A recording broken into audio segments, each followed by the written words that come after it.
Greetings, family. Can we put something on the table today?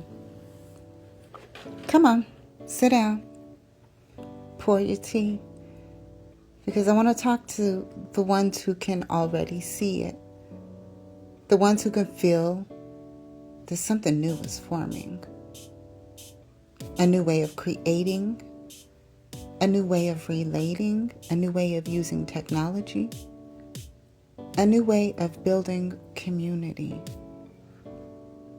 a new way of honoring God, ourselves, one another, and the gifts that have been placed inside of us. Some of this new world is not coming. Baby, it's already in development. And here is the tea. Watching it develop and actually being part of it, those are very different frequencies. You can watch the builders, study their language, repeat their ideas, use the same tools, adopt the aesthetic, learn the terminology, even create something that resembles what you've been watching, and still never actually enter the frequency that created it. Because a mirror can reflect something that is true, but reflecting the image does not make the mirror the source. You dig? And that's been sitting with me heavily this week. Yesterday, during the moon's tea, we talked about whether an insect could be a mirror. And one of those things that came from that conversation was this. A mirror doesn't create your face.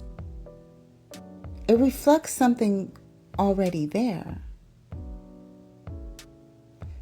See, I think we're seeing a whole lot of mirrors right now. People seeing something true, something alive, something emerging, and recognizing themselves somewhere inside of it. That's beautiful, you know. It's a part of awakening. It's a part of learning. It's a part of finding your pond. But eventually, the mirror has to turn back toward you. And the question changes from, how do I become part of what they're doing, to what is trying to emerge through me? Because, look here, family. The world cannot be built from copies of copies of copies of copies of copies. At some point, somebody has to create the thing that did not exist before. And that's where spiritual confidence enters the conversation, because spiritual confidence isn't just walking into a room feeling powerful. Sometimes spiritual confidence looks like standing in an empty room, alone, with no applause, no likes, no comments, no proof that anybody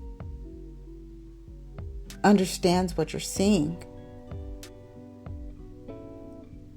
And still being willing to say, I know what I saw, I know what I heard, I know what moved inside of me, and I'm willing to explore it, I'm willing to document it, I'm willing to test it, I'm willing to create from it, I'm willing to stay curious long enough to discover what this signal is becoming. That is confidence.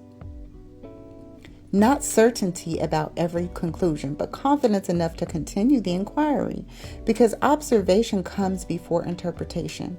Patterns come before conclusions, and curiosity remains welcome at every single stage. That's something this week's Dragonfly taught me too. There was a dragonfly that once seemed extraordinarily rare. I saw it in one environment and can barely find it in another.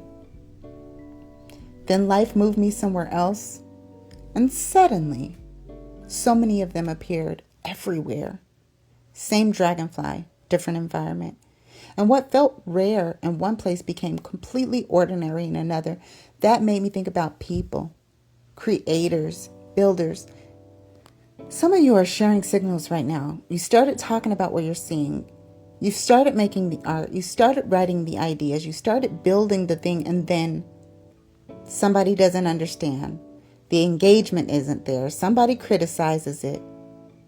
You're surrounded by people who aren't creating at the same level of your frequency. And suddenly you begin questioning whether the thing you saw heard, or did was real or the right move. But look here, family, sometimes you aren't wrong. Oftentimes you're just early, baby. Sometimes you're simply standing in an environment where what grows naturally through what you're sensing still appears rare. Maybe you haven't found your pond yet. Maybe you're creating the pond, and that can feel lonely. I know something about walking when there wasn't much evidence that the road ahead was getting much easier. I recently said something to my firstborn that's been permeating through my thoughts. I've struggled. Ooh, man, I've struggled. I've hurt more than what some people would think is bearable. There were times where I literally walked miles with his tiny hand in mine, determined that we were going to get to where we needed to go, regardless of the obstacles in front of us, seen and unseen. I want to think about it now when his hand is way bigger than mine. I realized I wasn't only trying to get us somewhere, I was leaving him evidence. Evidence that when life tells you there's no road you can still walk, you can make it. You make your own way. Evidence that when the route isn't convenient, you keep moving. Evidence that sometimes the person who loves the generations coming after them has to be the one who's willing to go first.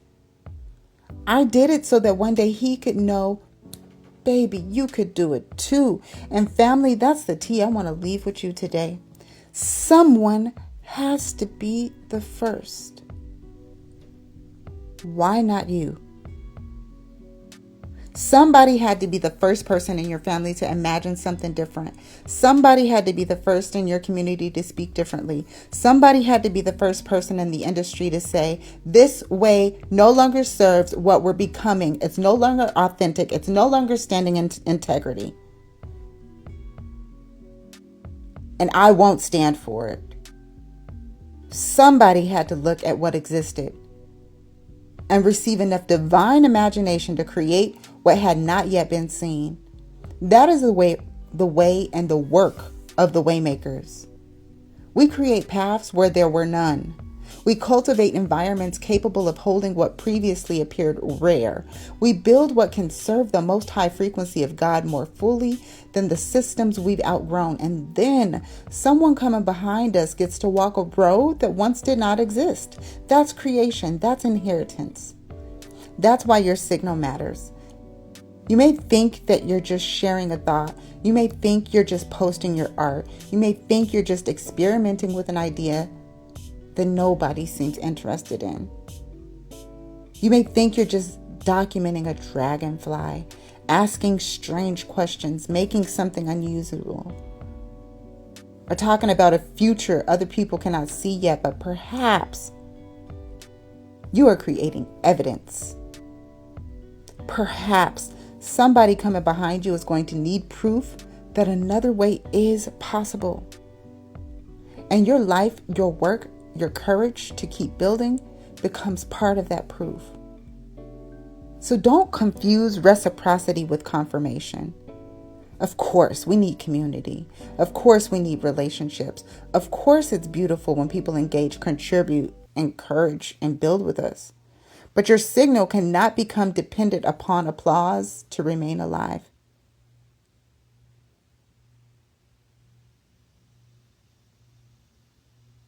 It can't remain dependent upon response to be what drives it. Because there may be a season when the creator has to love the creation before anybody else understands what they're looking at. There may be a season where the only evidence you have is that something continues calling you back. And perhaps that's why spiritual confidence matters so much right now. Because we're going to need creators who can remain authentically present inside their own signal when no one else is willing to stand behind what's authentic and integral. Not creators of replicas. Not people simply cloning the mirror of what looks true. Creators willing to discover what is true through them. That's different. And I believe the world we're building needs that difference. It needs your mind, your questions, your observations, your lived experience, your way of seeing, your hands, your art, your inventions, your heart, your research, your mistakes, your curiosity, your words, your relationship with God, your love, your unique expression of the frequency. Because if all of us are simply copying the same mirror, doggone it, who's creating what comes next? Family, we are the way makers. The new world exists because creators are willing to build it. And sometimes creating a world means walking through a stretch of land where there are no footprints yet. So when it gets quiet, keep listening. When the signal feels rare, look at the environment. When the mirror shows you something, don't stop admiring the reflection. Ask yourself, what is this revealing to me? What is mine to create from what I've seen? What path am I being invited to make? And if you look around and realize nobody has gone first, maybe the absence of footprints isn't a warning. Maybe it's an invitation. Someone has to be the first. Why not you?